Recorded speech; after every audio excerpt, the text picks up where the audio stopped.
कहानी की शुरुआत में हमें एक बेहद खौफनाक रेगिस्तान दिखाया जाता है।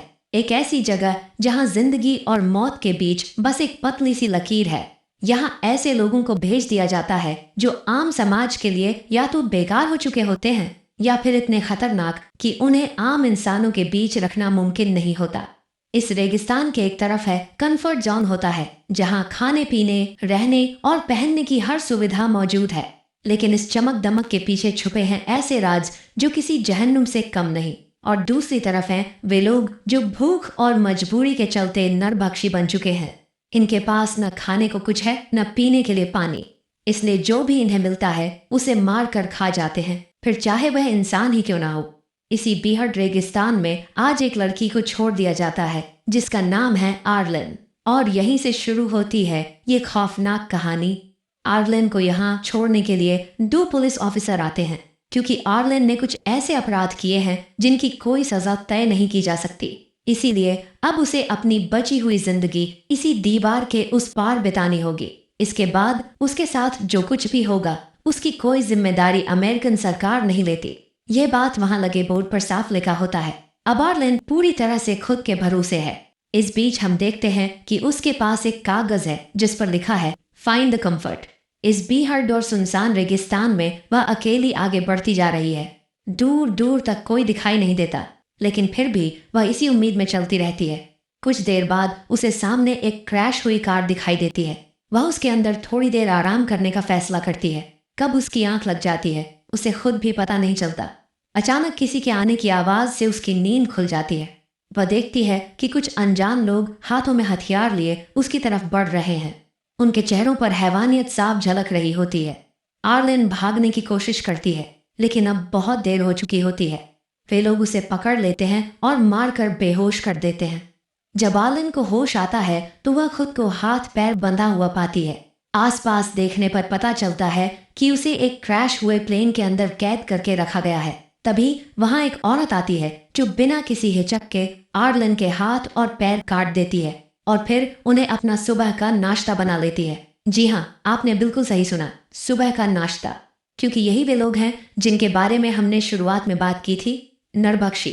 असहनीय दर्द के कारण आर्लेन वहीं बेहोश हो जाती है, लेकिन किसी को उसकी जरा भी परवाह नहीं होती। इसके बाद हम इस पूरे नरभक्षी परिवार को देखते हैं जो संख्या में काफी बड़ा है। ये लोग अपनी फिटनेस का बहुत ध्यान रखते हैं, लेकिन साथ ही इन्होंने कुछ इंसानों को कैद करके भी रखा हुआ है ताकि इनके खाने में कभी कोई कमी न पड़े। इसी बीच हम अपने दूसरे किरदार जेसन को देखते हैं जो इसी नरभक्षी ग्रुप का हिस्सा है। जेसन का एक छोटा सा परिवार भी है जिसके साथ आगे चलकर बहुत कुछ गलत होने वाला है। अब कहानी का रुख जाती है कंफर्ट जोन की ओर। यहाँ की जिंदगी बिल्कुल उल्टी है।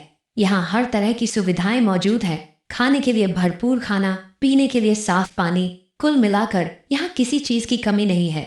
इधर आर्लेन नोटिस करती है कि उसे एक काल कोठरी जैसी जगह में बंद करके रखा गया है जो शायद इन लोगों का स्टोर रूम है। तभी उसे ऊपर से किसी की दिल दहला देने वाली चीख सुनाई देती है। उस आवाज को सुनकर वह डर के मारे अपने पूरे शरीर पर अपना ही वेस्ट लपेट लेती है। अगले दिन वही लेडी उसे लेने के लिए आती है। आर्लेन के शरीर पर लगी गंदगी देखकर वह घिन से भर जाती है और तुरंत पीछे हट जाती है। लेकिन खाना तो इन्हें खाना ही है, इसीलिए वह पानी लेने चली जाती है। इसी दौरान आर्लेन वहां पड़ी एक लोहे की रॉड चुपचाप अपने पास छुपा लेती है। जैसे ही वह लेडी वापस आती है, आर्लेन उस पर जोरदार हमला करती है और उसे जान से मार देती है। उसे ऐसा करते हुए पास ही बंद एक कैदी देख लेता है, लेकिन वह कुछ बोल नहीं पाता क्योंकि इन लोगों ने उसकी जुबान उसी सुबह नाश्ते में खा ली होती है। खैर, अब आर्लेन वहां से एक स्केटबोर्ड चुराती है और जान बचाकर भाग निकलती है। वह स्केटबोर्ड पर लेटकर काफी दूर तक निकल जाती है, लेकिन ज्यादा देर तक नहीं। अब वह पूरी तरह थक चुकी होती है। आखिरकार वह वहीं रुक जाती है। तभी उसके पास एक बूढ़ा आदमी आता है जिसके हाथ में एक ट्रॉली होती है।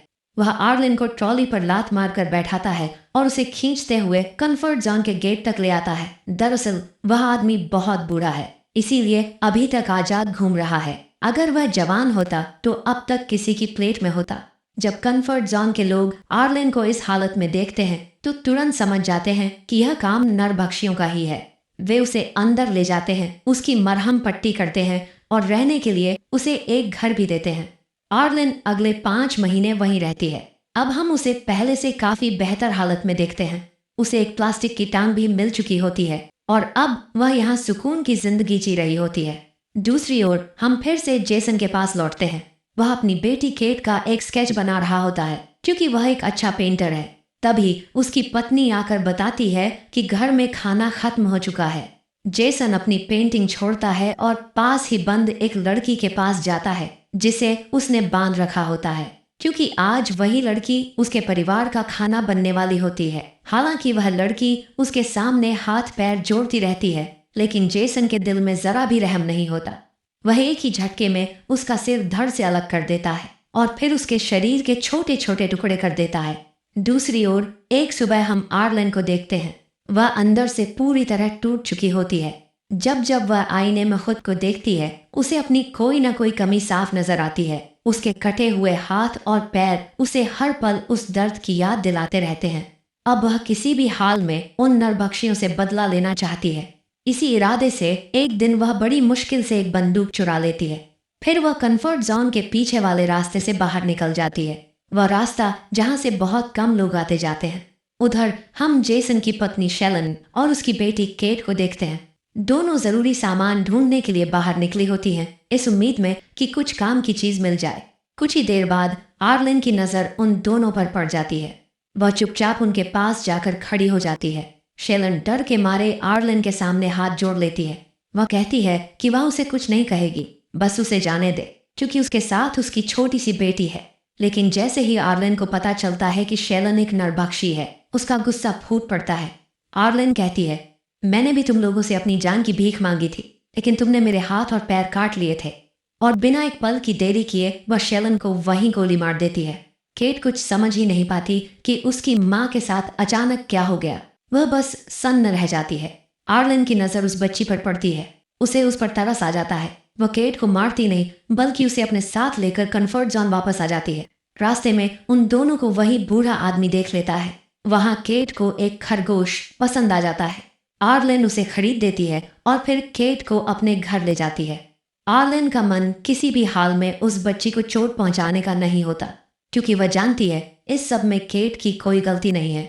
दूसरी ओर काफी देर इंतजार करने के बाद जेसन घर से बाहर निकलता है। उसकी पत्नी और बेटी अभी तक वापस नहीं आई होती। वह उन्हें ढूंढता हुआ इधर उधर भटकता है। तभी उसकी नजर एक कूड़ेदान पर पड़ती है, जहां उसकी पत्नी की लाश पड़ी होती है और कौए उसे नोच नोच कर खा रहे होते हैं। यह नज़ारा देखते ही जेसन समझ जाता है कि यह किसी ऐसे गिरोह का काम है जो बच्चियों की सप्लाई करता है। तभी उसकी नज़र उसी बूढ़े आदमी पर पड़ती है। जेसन उसके पास जाता है, अपनी बेटी केट की तस्वीर दिखाता है और पूछता है कि क्या उसने उसे देखा है। बूढ़ा आदमी जवाब देता है, हाँ, लेकिन एक शर्त पर। जेसन पूछता है, क्या शर्त? बूढ़ा आदमी कहता है, तुम्हें भी मेरे जैसा ही एक स्केच बनाना होगा, तभी मैं बताऊंगा कि तुम्हारी बेटी कहाँ है। ये सुनकर जेसन का गुस्सा 7वें आसमान पर पहुंच जाता है, लेकिन वह बेबस होता है। वह वहीं बैठकर बूढ़े आदमी का स्केच बना देता है। इसके बाद बूढ़ा आदमी उसी कागज पर एक शब्द लिख देता है, कंफर्ट जोन। यह देखते ही जेसन समझ जाता है कि उसकी बेटी कहाँ है। और इधर आर्लिन केट को लेकर एक क्लब में जाती है। उसी समय कंफर्ट जोन के सबसे अमीर आदमी की एक बड़ी पार्टी चल रही होती है। इस पार्टी का मालिक है जॉन। जॉन असल में पूरे इलाके में पाउडर की सप्लाई करता है। पाउडर से आप समझ ही गए होंगे कि मैं किस चीज की बात कर रहा हूँ। उसी से एक टैबलेट बनती है जिसे खाने के बाद इंसान एक अलग ही दुनिया में पहुंच जाता है। आर्लिन भी वही टैबलेट ले लेती है। इसी दौरान हम केट को देखते हैं। उसके हाथ से उसका रैबिट छूट जाता है और उसे पकड़ने के लिए वह उसके पीछे पीछे चली जाती है। तभी उसके सामने जॉन आ जाता है। वह केट को देख लेता है और उसे अपने साथ अंदर ले जाता है। दरअसल जॉन इस पूरे इलाके का मेयर भी होता है, इसीलिए वहां मौजूद कोई भी इंसान उसे रोकने की हिम्मत नहीं करता। उधर आर्लिन पर उस पाउडर का असर शुरू हो चुका होता है। उसके आसपास की दुनिया उसे बेहद खूबसूरत लगने लगती है, लेकिन फिर भी वह केट को ढूंढती रहती है। होश पूरी तरह से खो चुकी आर्लिन उसे ढूंढते ढूंढते पार्टी से बाहर निकल जाती है। चलते चलते वह इतनी दूर निकल जाती है कि उसे खुद भी एहसास नहीं होता। उसे यह तक पता नहीं चलता कि उसके बिल्कुल पास जेसन खड़ा है। जब अगली सुबह उसकी आंख खुलती है तो वह देखती है कि उसके सामने जेसन खड़ा है। जेसन